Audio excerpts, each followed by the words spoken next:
can do a work in 15 days, Bimal is 50% more efficient than Kamal. The number of days Bimal will take to the same piece of work is.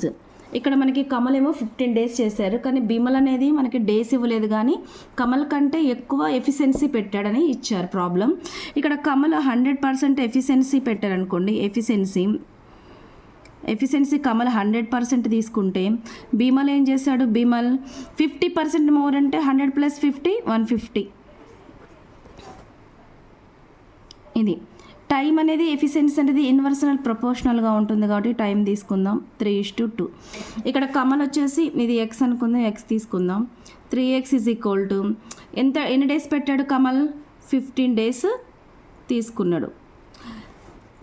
3 daysకి 15 days తీసుకుంటే 3 for example daily 1 hour తీసుకున్నాడు అనుకోండి. ఇప్పుడు daily 1 hour తీసుకుంటే ఎంత చూద్దాం, X 5 days అంటే Kamal daily 1 hour work చేసినా కూడా అతనికి 5 days పడుతుంది. అదే 3 hours చేసినందుకు డైలీ 15 days పడుతుంది. అదే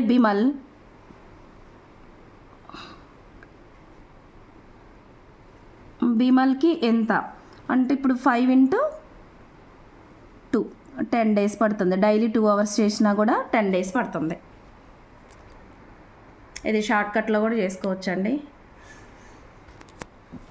షార్ట్కట్లో అయితే 100x / 100 + y 100 × 15 / 100 + 150 10 days. ఇది ఫార్ములా, ఎఫిషియన్సీకి ఫార్ములా ఇంక్రీజ్ అయింది కదా, increase formula. Okay, thank you so much.